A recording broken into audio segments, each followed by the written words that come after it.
প্রথমবারের মতো বাংলাদেশ দলের সুযোগ পাওয়া জাহিদ শান্ত আমাদের সাথে আছেন। শান্ত, প্রথম প্রশ্ন, গোলকিপার কেন ছোট পোস্টের মাঠে? গোলকিপার গতকালকে ম্যাচ খেলছি তো টায়ার, তাই গোলকিপার দাঁড়াইছি। আচ্ছা, মানে বাংলাদেশের ডিফেন্সের নতুন মুখ জাহিদ শান্ত মোহামেডান স্পোর্টিং ক্লাবের হয়ে দারুণ একটা সিজন পার করেছেন এবং সেটার পুরস্কার এই সিজনেই তিনি পেয়ে গেছেন।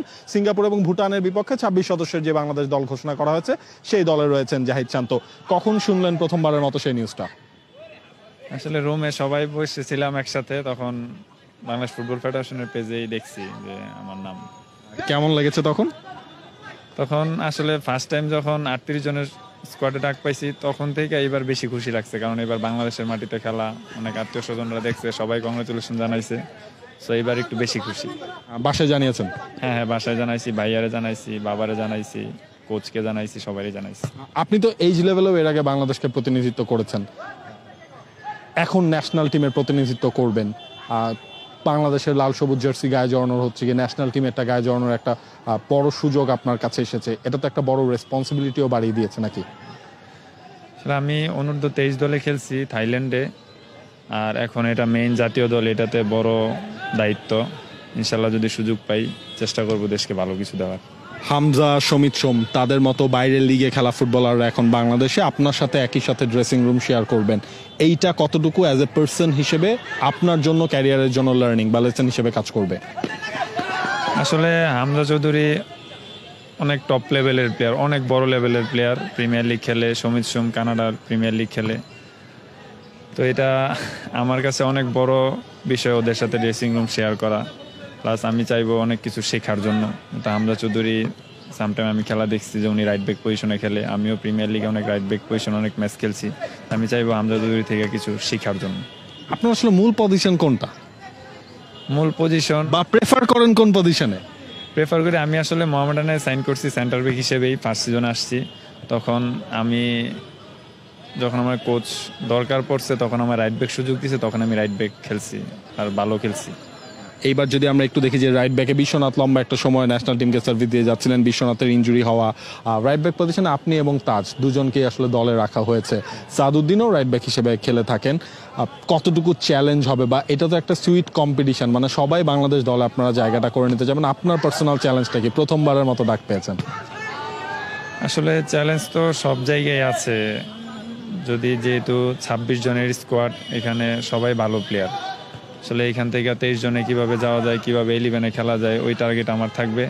আর পজিশনে তো অনেক প্লেয়ারই থাকবে, ভালো আছে, আমার চেয়ে ভালো অনেক প্লেয়ার আছে। আমি চেষ্টা করবো আমার নিজের সর্বোচ্চটা দিয়ে কোচের মন জয় করার জন্য। বাংলাদেশের প্রিয় রাইট ব্যাককে এবং দেশের বাইরে সেরা রাইট ব্যাককে আপনার কাছে মনে হয়? বাংলাদেশে এখন পর্যন্ত রাইট ব্যাক পজিশনটাতে চয়েস করা হয় না, বাট তবুও মন সেন্টার ব্যাক, হ্যাঁ ভালো লাগে, যেহেতু আমি সেন্টার ব্যাক হিসেবে এই প্রফেশনাল লিগ শুরু করছি। আর বাইরের কান্ট্রিতে আলেকজান্ডার আর্নল্ডে ভালো লাগে। আর centre back Real Madrid support করেন না? তাহলে কোন দল? আসলে আমি বার্সেলোনা সাপোর্ট করতাম, মেসি যখন ছিল, এই বার্সেলোনারই। আরে বার্সার যে শত্রু যারা, সেই রিয়াল মাদ্রিদের ঘরে গেছেন আপনার ফেভারিট রাইট ব্যাক। আচ্ছা, সিঙ্গাপুরের সাথে ম্যাচ, একটা বড় চ্যালেঞ্জ আছে, দেশের মানুষজন এখন ফুটবল নিয়ে প্রচুর আগ্রহী। তারা ওভারঅল অ্যাজ এ ফুটবলার হিসেবে এটা কতটুকু ভালো লাগে? একটা সময় আমরা দেখতাম যে ফুটবলের উপর থেকে সবাই মুখ ফিরিয়ে নিয়েছেন, তখনকার অবস্থা, এই অবস্থা, এবং এমন একটা সময়ে আপনি ন্যাশনাল টিমে প্রথম কলটা পেলেন, এটা আসলে কেমন বোধ করছেন? আসলে বিগত দিন থেকে মানুষ ফুটবল থেকে অনেক দূরেই ছিল, আসলে ফুটবলের খোঁজখবরও কেউ নিত না। কিন্তু এই রিসেন্টলি গত ইন্ডিয়ার ম্যাচের আগ থেকে যখন হামজা চৌধুরী আসবে, সমিত সোম আসবে, অনেক প্রবাসী প্লেয়ারদের দেখা গ্রামে গঞ্জে, মানে প্রত্যেক জায়গায় এখন ফুটবল নিয়ে কথাবার্তা হয়। মানে আমারও অনেকে এরকম মানুষও মানে কংগ্রেচুলেশন জানায় যারা কোনো সময় ফুটবলের খবর নিত না, কিন্তু এখন আমার মনে হয় মানে পুরো বাংলাদেশে ছড়ায় পড়ছে ফুটবলটা। আপনার ফুটবলের শুরুর গল্পটা একটু শুনতে চাই। শুরুর গল্প হচ্ছে, আমার বাবা নরসিংদীতে চাকরি করতো, বাট আমাদের বাড়ি কুমিল্লা। তো ওইখানে নরসিংদীতে আমার ওস্তাদ একটা একাডেমি খুলছিল, রিপন স্পোর্টিং ক্লাব। ওইখান থেকে আসলে আমার একাডেমি লেভেল শুরু। তখন ওস্তাদি আমার ট্রেনিং করাইতো, ট্রেনিং করানোর পর যখন ভালো করি তখন ওস্তাদ আমাকে ঢাকার সেকেন্ড ডিভিশনে একটা টিমে পাঠায়, টঙ্গী ক্রীড়া চক্র। ওইখান থেকে খেলার পরে ফার্স্ট ডিভিশন খেলছি বাসাবোতে। কারণ ফার্স্ট ডিভিশন খেলার পর আমি ফকিরাপুলে চ্যাম্পিয়ন্স লিগ খেলছি। চ্যাম্পিয়ন্স লিগ খেলার পর বাহরাইনে অনূর্ধ্ব 20 টিমে ছিলাম, বাস খেলি নাই। তখন বাহরাইন থেকে আসার পর মোহামেডানে আমি সাইন করি। আর মোহামেডানে সাইন করার প্রথম বছর পর আমি তারপর অনূর্ধ্ব 23 দলে থাইল্যান্ডে, ওইখানে আবার 3টা ম্যাচ খেলি। মিন্টু স্যার কোচ ছিল।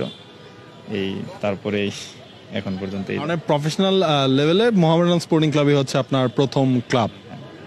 প্রফেশনাল লেভেলে তো চ্যাম্পিয়ন্স লিগও প্রফেশনাল লিগ ধরা হয়, বাট প্রিমিয়ার লিগে প্রথম ক্লাব মোহামেডান স্পোর্টিং ক্লাব। একেবারে আসলে শেষ দিকটায় আছে আপনার কাছে, এই যে বাংলাদেশ দলে এখন সুযোগ পেয়েছেন, নিজের আত্মতৃপ্তির তো একটা জায়গা রয়েছে, যদিও এখানে আসলে থেমে গেলে চলবে না, কারণ লম্বা একটা ক্যারিয়ার আপনার বাকি। নিজের কোন জিনিসটা মনে করছেন এটার কারণে আমি একটা মূল্যায়ন পেয়েছি, নিজের যদি বলতে হয় যে প্রশংসা বলতে হয়, বা হ্যাঁ আমি এই কাজটা ভালো পারি অ্যাজ এ ডিফেন্ডার, সেটা আসলে কোনটা? আসলে আমি ফুটবল যখন শুরু করি তখন থেকে আমি একটা জিনিস মেনটেন করতাম, যে ডিসিপ্লিন মেনটেন করতাম। আর আমি যেই পজিশনে খেলি আমি বল নিয়ে খেলতে পছন্দ করি, বিল্ড আপ ফুটবল যেটা, এগুলাই পছন্দ করি। জাস্ট এইটাও ট্রাই করছি খেলার জন্য মোহামেডান ক্লাবে। আমার পছন্দ এটাই, বল নিয়ে বেশি খেলা আর কি, বিল্ড আপ ফুটবল। এক কথায় উত্তর দিবেন, centre back or right back? আপনি Zahid Shanto, centre back or right back? একটাই অ্যান্সার হবে কিন্তু। Centre back. অবশ্যই সেন্টার ব্যাক হিসেবেও আপনার একটা ভবিষ্যৎ রয়েছে। আমার শুরুটাই সেন্টার ব্যাক দেওয়া, প্লাস আমি এখন রাইট ব্যাকও খেলতে পারি। হাভিয়ার কাবরেরা এই ধরনের ভার্সেটাইল ফুটবলার যারা রয়েছেন তাদেরকে দিয়ে কিন্তু মূলত তার ডিফেন্সিভ শিলটা তিনি তৈরি করছেন। সেখানে জাহিদ শান্তর এই টিমমেট শাকিল আহাদ তপু, তাকেও আমরা দেখেছি, তিনিও সেন্টার ব্যাক ফুল ব্যাক পজিশনেও আসলে খেলতে পারেন। এই ধরনের প্লেয়াররাই বাংলাদেশের হয়ে সিঙ্গাপুরকে নিজেদের ঘরের মাটিতে আটকানোর জন্য মাঠে নামবেন। শুভকামনা রইল জাহিদ শান্ত। আর খেলায় কি ডিস্টার্ব করে ফেললাম বেশি? Okay, best of luck. Thank you. For more updates, subscribe to our YouTube channel and click on the bell icon. Follow us on Facebook and Instagram. Download T-Sports app to enjoy exciting games and highlights. Visit tsports.com.